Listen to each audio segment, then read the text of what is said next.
గన్నవరం నియోజకవర్గంలో 2023 ఫిబ్రవరిలో జరిగినటువంటి ఒక రాజకీయ సంఘటన ఆధారంగా, అంటే ఆ రోజున వైఎస్ఆర్ కాంగ్రెస్ పార్టీ ఆఫీస్ మీదకి దొమ్మిగా దౌర్జన్యంగా బెజవాడ నుంచి కొంతమంది రౌడీలు లీడ్ చేసి ఇక్కడ ఉన్నటువంటి స్థానికంగా కొంతమందిని తీసుకుని ఆఫీస్ మీదకి దౌర్జన్యంగా వచ్చి రెచ్చగొట్టిన పరిస్థితిలో ఆ రోజు ఆత్మరక్షణ కోసం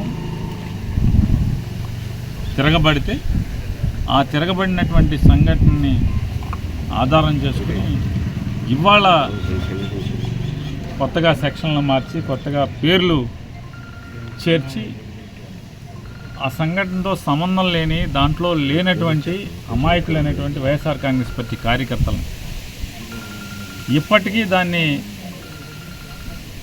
4-5 దగ్గర నుంచి ఇప్పుడు ఒక 71 మందికి తీసుకెళ్లారు. ఇంకా దాన్ని అంటే రోజు అంటే అధికారం కోల్పోయినప్పటికి కూడా ఇవాళకి కూడా ఎవరైతే ఉత్సాహంగా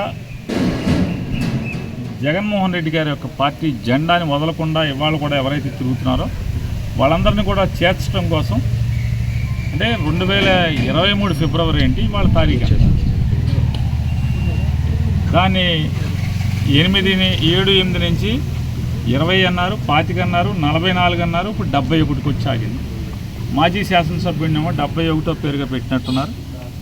ఇంకా అదర్స్ ఇంకా దాన్ని అంటే రోజువారీ పార్టీలో క్రియాశీలకంగా ఎవరు వస్తే వాళ్ళనల్లా దీంట్లో పెడతామని ఒక బెదిరింపు సంకేతాలను ఇస్తూ ఈ రకమైనటువంటి అక్రమ అరెస్టులు,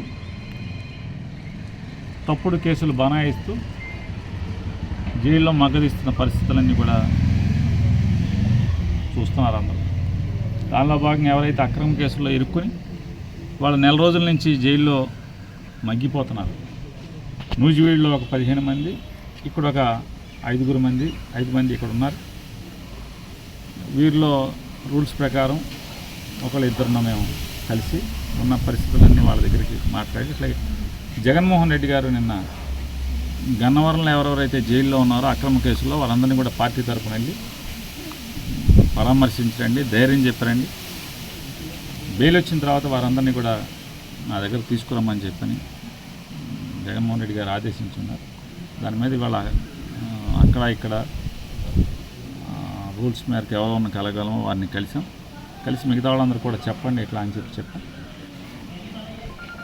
వాళ్ళందరూ కూడా లోపల వాపోతున్నది ఏంటంటే ఇవాళ రాష్ట్ర పరిస్థితులు చూస్తుంటే ఇచ్చిన హామీలు నిలబెట్టుకుందామని నెరవేరుద్దామనేటువంటి బాధ్యత లేదు, లేదా సంపద సృష్టిస్తామని చెప్పాం కదా, సంపద ఏమైనా సృష్టించే పని చేద్దామా మొదలు పెడదామంటే సంపద సృష్టిద్దామనే పని మొదలుపెట్టింది లేదు. అభివృద్ధి చేస్తామన్నారు, అభివృద్ధి కార్యక్రమాలు ఎక్కడ రాష్ట్రంలో లేకపోగా ఇసుక, మట్టి, లేదా కొత్త లేఅవుట్లు, లేదా కొత్త అపార్ట్మెంట్లు ఎక్కడెక్కడ ఉన్నాయి రాష్ట్రం వ్యాప్తంగా జరిగే తీరంతా వైఎస్ఆర్ కాంగ్రెస్ పార్టీ ఎవరి జెండా ఈరోజు కూడా అంటే అధికారం కోల్పోయినప్పటికి కూడా ధైర్యాన్ని కోల్పోకుండా జగన్ జెండా ఎవరు మోస్తున్నారో వాళ్ళందరినీ కూడా ఏదో రకంగా జైల్లో వేయించారు. వీటి మీదే దృష్టి ఇవాళ రెడ్ బుక్ రాజ్యాంగం అంతా కూడా అమలు చేస్తున్న పరిస్థితి. సరే, సంఘటన జరిగి దాదాపు సంవత్సరాలు అయింది కదా, మళ్ళీ వాళ్ళు ఎందుకని అదే చెప్తున్నా అండి, హామీలు అమలు చేయాలనేటువంటి దృష్టి కానీ, ఎన్నికల్లో మాట ఇచ్చామే మాట నిలబెట్టుకుందామనే దృష్టి కానీ లేకపోదా, సంపద సృష్టిస్తామని చెప్పాం కదా, సంపద ఏమైనా సృష్టిద్దామని లేకుండా అప్పులు సృష్టించే పనిలో ఉంటూ మట్టి, ఇసుక, లేఅవుట్లు, అపార్ట్మెంట్లు ఎక్కడెక్కడ జరుగుతున్నాయి వాటి మీద వైఎస్ఆర్ కాంగ్రెస్ పార్టీ జెండా మోసేవాళ్ళ మీద తప్పుడు కేసులు బనాయించి ఏదో రకంగా జైల్లో పెట్టి వైఎస్ఆర్ కాంగ్రెస్ పార్టీ జెండా మోసేవాడు ఎక్కడ కనపడకూడదు ఏ నియోజకవర్గంలో రాష్ట్ర వ్యాప్తంగా అనేటువంటి ఈ ఎజెండా మీద నడుస్తున్నారు తప్పితే జనంకి ఏమైనా చేద్దాం, ఈ రాష్ట్రానికి ఏమైనా చేద్దాం అనేటువంటి ఆలోచన పక్కన పడేసి రెడ్ బుక్ రాజ్యాంగం అమలు చేసే కార్యక్రమం ఉందనే మీ ద్వారా వాళ్ళ లోపల వాళ్ళ ఘోష కూడా అదే మేము చెప్పేది కూడా. సార్, డబ్బుండోళ్ళు ఏదో ఒకటి యాంటీసెప్ట్ బెయిల్ ఇంకోదాన్ని ట్రై చేస్తున్నారు. లేని వాళ్ళకి, పారిపోయిన వాళ్ళకి కేసులో తింటాపో లేని పరిస్థితి ఉంది. వాళ్ళని పార్టీ తప్ప మీరు అదుకుంటారా? పరిస్థితి ఏంటి? కొంతమంది మరీ దారుణంగా జీవితం గడుపుతున్నారు. తప్పకుండా జగన్మోహన్ రెడ్డి గారు ఆల్రెడీ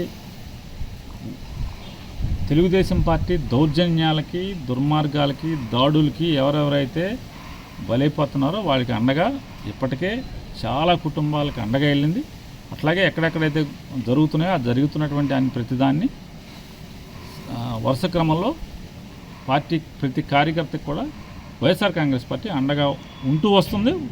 ఇవాళ మీరు చెప్పేటువంటి ప్రతి వ్యక్తికి కూడా ఉంటుంది. అంటే ఈ నియోజకవర్గం నాయకుడు కూడా లేడు, ఎవరు చెప్పుకోవాలి తెలియని పరిస్థితుల్లో ఉన్నారు. ఆయనే పారిపోయి అన్నారు. పారిపోవటం అనేది మీ భాష. తప్పుడు కేసులో ఏదో రకంగా దుర్మార్గాలు చేయటం నుంచి తప్పుకుని చట్టానికి లోబడి చట్టంలో ఉన్నటువంటి హక్కుని వాడుకుంటాకే ఆయన యాంటిసిపేటరీ బెయిల్ మూవ్ చేసిన పరిస్థితి ఏంటని మేము అడిగేది. పార్టీ అండగా ఉంటుందని చెప్తున్నాను. ప్రతిదానికి ఇప్పటికీ జరిగిన గడిచిన జూన్ 4వ తారీఖు నుంచి ఇవాళ దాకా ఎక్కడెక్కడైతే ఈ కూటమి ప్రభుత్వం వల్ల దౌర్జన్యాలకి, దాడులకి, వేధింపులకి గురవుతున్న ప్రతి కార్యకర్త కుటుంబానికి ఇప్పటికే అండగా ఉంటూ వస్తుంది. ఇవాళ జరుగుతున్న వాటిలో ఎక్కడెక్కడ ఉందో అందరికీ కూడా భవిష్యత్తులో కూడా అండగా ఉంటుందండి.